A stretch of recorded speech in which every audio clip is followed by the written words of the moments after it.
जय हिंद। नमस्कार दोस्तों, आप सभी का मोस्ट वेलकम है आज के इस न्यू क्लास में।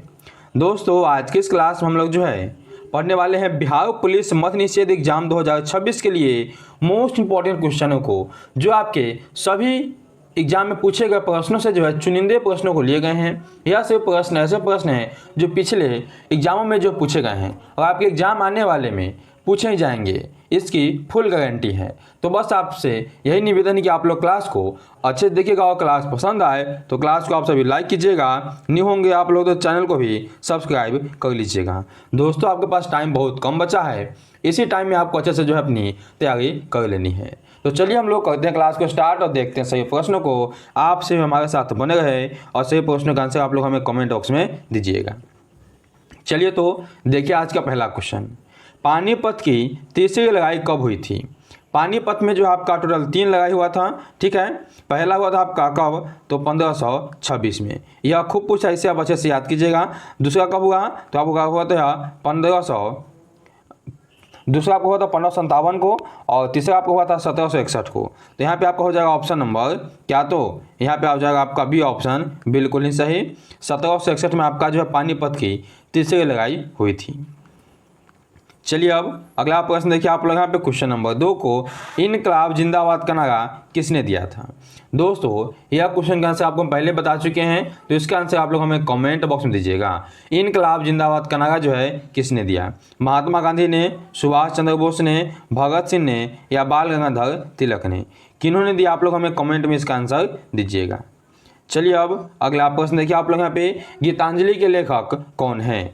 गीतांजलि के लेखक जो है कौन हो जाएंगे दोस्तों आपके? ये आपको जाएंगे रविंद्रनाथ टैगोर। रविंद्रनाथ टैगोर जो है गीतांजलि के लेखक हैं।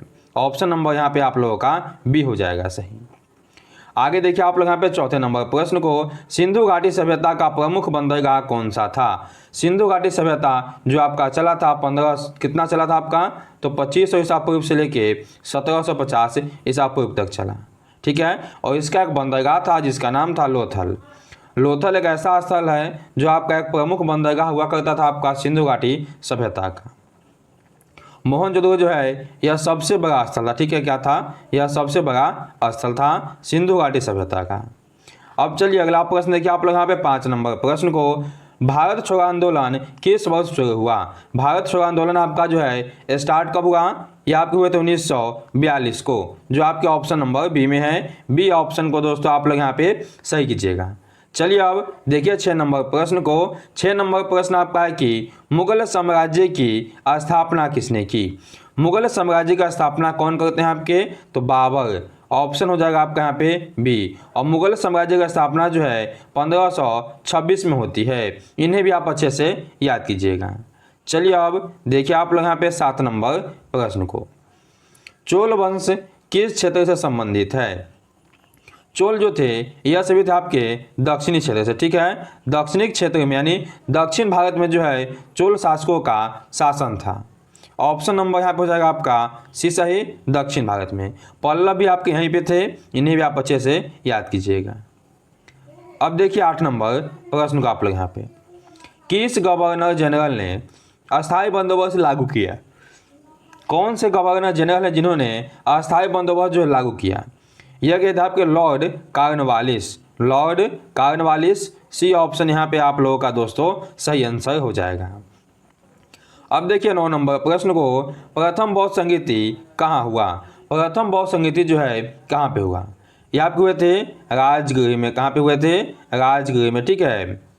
दूसरा हुआ था आपका वैशाली में, तीसरा हुआ आपका यहाँ पे पाटलिपुत्रा में और चौथा आपको हुआ था कुशीनगर में। तो इन सभी को आप अच्छे से याद कीजिएगा, ठीक है। सभी आपके लिए इंपॉर्टेंट क्वेश्चन सब है। चलिए अब 10 नंबर देखिए।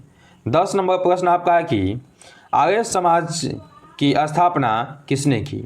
आर्य समाज की स्थापना किसने की? तो दयानंद सरस्वती ने। दयानंद सरस्वती ने आर्य समाज की स्थापना किया। ऑप्शन नंबर हो जाएगा आपका यहाँ पे बी सही। अगला प्रश्न देखिए आप लोग यहाँ पे 11 नंबर प्रश्न को, भारतीय राष्ट्रीय कांग्रेस की स्थापना कब हुई? भारतीय राष्ट्रीय कांग्रेस की स्थापना जो है कब हो जाते हैं? 1885 में हो जाते हैं। और कहाँ पे होते हैं? तो इन्हें याद कीजिएगा, ये आपको होते हैं मुंबई में। मुंबई में A.O. ह्यूम के द्वारा आपके जो है इसकी स्थापना की जाती है। इन्हें भी आप अच्छे से याद कीजिएगा। चलिए अगला प्रश्न देखिए आप लोग यहाँ पे, सविनय अवज्ञा आंदोलन किससे जुड़ा है? सविनय अवज्ञा आंदोलन जो है यह किससे जुड़ा हुआ है? तो नमक सत्याग्रह से। ऑप्शन नंबर यहाँ पे हो जाएगा आपका ए, बिल्कुल ही सही। चलिए अब अगला प्रश्न देखिए आप लोग यहाँ पे 13 नंबर प्रश्न को। 13 नंबर प्रश्न आपका क्या है? गौतम बुद्ध का जन्म कहाँ हुआ? गौतम बुद्ध का जन्म जो है कपिलवस्तु लुम्बिनी में हुआ था। कहाँ पे हुआ था? कपिलवस्तु लुम्बिनी में। ये ऑप्शन होगा सही। 563 ईसा पूर्व में इनका जो है जन्म हुआ था। इन्हें लाइट ऑफ एशिया के नाम से भी जाना जाता है। ठीक है, लाइट ऑफ एशिया के नाम से इन्हें जाना जाता है। गया में इनको जो है ज्ञान की प्राप्ति हुई। सारनाथ में इन्होंने अपना जो है प्रथम उपदेश दिया और कुशीनगर में इनकी जो है मृत्यु हो जाती है 80 वर्ष की अवस्था में। तो इन सभी पॉइंटों का आप अच्छे से जो है ध्यान में रखकर अपना याद कीजिएगा। चलिए अब आगे देखिए, अगला आप लोगों का है कि मेगास्थनीज किसके दरबार में आया था? मेगास्थनीज जो है यह था आपके चंद्रगुप्त मौर्य के दरबार में। ऑप्शन नंबर यहाँ पर हो जाएगा आपका सी सही। पूछता है कि मेगास्थनीज जो है किसके काल में आए? या आप क्या थे? मौर्य काल में। मेगास्थनीज की पुस्तक है, पुस्तक का नाम क्या है? इंडिका है। इंडिका इनकी पुस्तक का नाम है। ठीक है, मेगास्थनीज जो है सेल्यूकस निकेटर का जो है राजदूत था।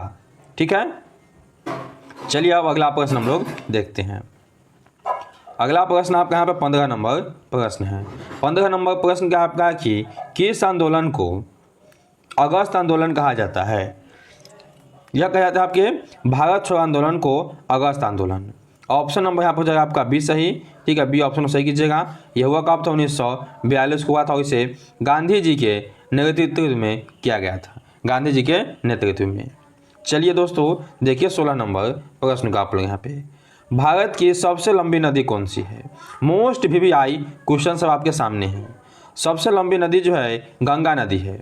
कितना किलोमीटर में? 2525 किलोमीटर। ठीक है, 2525 किलोमीटर में यह बहती है। इनको भी आप अच्छे से याद कीजिएगा। अगर पूछे आपसे कि बताइए बिहार में इसकी लंबाई कितनी है? तो 445 किलोमीटर। पूछे आपसे बिहार में जो है पटना में लंबाई कितनी है? तो 99 किलोमीटर। इन सब को आप अच्छे से दोस्तों याद कीजिएगा। ठीक है, चलिए अब आगे बढ़िए। आगे आप यहाँ पे है कि पृथ्वी का सबसे बड़ा महासागर कौन सा है? चलिए दोस्तों जल्दी से कमेंट कीजिए कि पृथ्वी का सबसे बड़ा महासागर जो है कौन है? तो प्रशांत महासागर हो जाएगा। ऑप्शन नंबर डी से कीजिएगा। दोस्तों अभी तक आप लोगों ने वीडियो को लाइक नहीं किया, चलिए फटाफट से लाइक कर लीजिए और नहीं हुए तो आप लोग चैनल को भी जो है सब्सक्राइब दोस्तों कर लीजिएगा, ताकि आने वाले अगले क्लास का नोटिफिकेशन आपके पास सबसे पहले पहुँचे। चलिए अब देखिए अगला नंबर प्रश्न को, सूर्य ग्रहण कब होता है? काफ़ी इंपॉर्टेंट प्रश्न आपके लिए है। सूर्य ग्रहण आपके जो दोस्तों कब होते हैं यह बताने आपको। यह आपको होते हैं चंद्रमा सूर्य और पृथ्वी के बीच आ जाता है, तब जो आपका सूर्य ग्रहण लगता है। ऑप्शन आपका बी हो जाएगा सही। आगे देखिए दोस्तों आप लोग यहाँ पे 19 नंबर प्रश्न को। 19 नंबर प्रश्न है कि भारत का सबसे ऊंचा जलप्रपात कौन सा है? तो सबसे ऊंचा जलप्रपात आपका होता है जोग जलप्रपात, यह है। इसके अलावा आपका है कुंचिकल जलप्रपात। अगर कुंचिकल जलप्रपात ऑप्शन है तो आप जोग जलप्रपात को लगा सकते हैं। यहाँ पे हो जाएगा आपका ऑप्शन नंबर सी सही। अगला प्रश्न आपका 20 नंबर है, थार मरुस्थल किस राज्य में स्थित है? थार मरुस्थल आपका जो है भारत का सबसे बड़ा मरुस्थल है। ठीक है, और आपके हैं राजस्थान में। कहाँ पे है? तो राजस्थान में है। ऑप्शन नंबर बी को ही आप लोग यहाँ पर सही कीजिएगा। चलिए हम लोग देखते हैं अगला प्रश्न को। अगला प्रश्न आपका है कि विश्व का सबसे बड़ा पठार कौन सा है? विश्व का सबसे बड़ा पठार आपका जो है कौन सा है? जल्दी से कमेंट कीजिए। तिब्बत का पठार है, दक्कन का पठार है, छोटा नागपुर पठार है, मालवा का पठार है। ये आप हो जाएंगे तिब्बत का पठार विश्व का सबसे बड़ा पठार हो जाएगा। अगला प्रश्न आपके सामने है, मानसरोवर झील कहाँ स्थित है? मानसरोवर झील जो दोस्तों है यह कहाँ पे स्थित है? यह आपके चीन तिब्बत में। ऑप्शन नंबर यहाँ पे हो जाएगा आपका सी, बिल्कुल ही सही। आगे देखिए 23 नंबर प्रश्न को, काजीरंगा राष्ट्रीय उद्यान किस राज्य में है? काजीरंगा राष्ट्रीय उद्यान जो है यह कहाँ पे है? असम में है। कहाँ पे है? असम में। ऑप्शन ये हो जाएगा आपका बिल्कुल ही सही। ये ऑप्शन आपका सही है। चलिए हम लोग देखते हैं 24 नंबर प्रश्न को। भाखड़ा नांगल परियोजना किस नदी पर है? भाखड़ा नांगल परियोजना जो दोस्तों अब किस नदी पे है, तो ये आप हो जाएंगे सतलज नदी पे। सतलज नदी पे आपके जो है भाखड़ा नांगल परियोजना है। ऑप्शन नंबर हो जाएगा बी सही। आइए हम लोग देखते हैं यहाँ पे 25 नंबर प्रश्न को। पृथ्वी की सबसे भारी पर्वत कौन सी है? पृथ्वी की जो है सबसे भारी पर्वत आपके दोस्तों कौन है, तो क्रस्ट है। क्रस्ट जो है पृथ्वी की सबसे भारी पटल है। इसे हम कहते हैं भूपर्पटी। क्या कहते हैं? भूपर्पटी इसे कहा जाता है। इन्हें भी आप याद कीजिएगा बिल्कुल ही अच्छे से। चलिए अब आगे देखिए आप लोग यहाँ पे 26 नंबर प्रश्न को। भारत का सबसे बड़ा राज्य क्षेत्रफल के अनुसार कौन सा है? क्षेत्रफल के अनुसार बात करें हम लोग तो सबसे बड़ा हो जाएगा आपका यहाँ पे क्या, तो राजस्थान। ऑप्शन नंबर हो जाएगा आपका सी सही। और बात करें हम लोग यहाँ पे जनसंख्या में, ठीक है, जनसंख्या में कौन सबसे बड़ा है, तो जनसंख्या में सबसे बड़ा आपका यूपी हो जाएगा। ठीक है, आगे देखिए आप लोग यहाँ पे 27 नंबर क्वेश्चन को। चाय उत्पादन में भारत का प्रमुख राज्य कौन है? चाय उत्पादन में आपका जो भारत का प्रमुख राज्य दोस्तों कौन हो जाएगा आपका यहाँ पे 27 नंबर का सही आंसर क्या है, तो 27 का आप लोग यहाँ पे सही कीजिएगा। ऑसम। चलिए अगला प्रश्न देखिए। अगला प्रश्न है कि विषुवत रेखा कितने देशों से गुजरती है? विषुवत रेखा जो है यह गुजरते हैं कितने राज्यों से या कितने देशों से? यह गुजरते हैं आपके टोटल 13 देशों से। ऑप्शन नंबर हो जाएगा आपका यहाँ पे डी सही। अब देखिए अगला नंबर प्रश्न को 29 नंबर प्रश्न आपके सामने है। साइलेंट वैली किस राज्य में स्थित है? साइलेंट वैली जो है यह आपके किस राज्य में है? केरल में है। कौन से राज्य में है? तो केरल राज्य में है। ऑप्शन नंबर हो जाएगा आपका सी सही। आगे देखिए आप लोग यहाँ पे 30 नंबर प्रश्न को। भारत की सबसे लंबी तटीय रेखा वाला राज्य कौन सा है? सबसे बड़ा जो है तटीय रेखा ये आपके गुजरात के, किन के है? तो गुजरात के हैं। ऑप्शन हो जाएगा आपका यहाँ पे बिल्कुल ही सही। चलिए दोस्तों, यह थे आज के आपके मोस्ट इंपॉर्टेंट 30 क्वेश्चन जो आपके बिहार पुलिस एग्जामों में पूछे गए हैं। कितने क्लास यह क्लास आपको कितने अच्छा लगा और कितना प्रश्न आप सही किए, यह आप लोग हमें कमेंट बॉक्स में बता दीजिएगा। और अच्छा लगा आप लोग क्लास तो क्लास को लाइक कीजिए। न्यू है आप लोग तो चैनल को सब्सक्राइब करके अपने दोस्तों के पास से शेयर कीजिएगा ताकि वो भी अपनी तैयारी जो है अच्छा से कर पाएँ। चलिए हम लोग मिलते हैं कैसे नेक्स्ट वीडियो में। तब तक के लिए सभी को जय हिंद, जय भारत।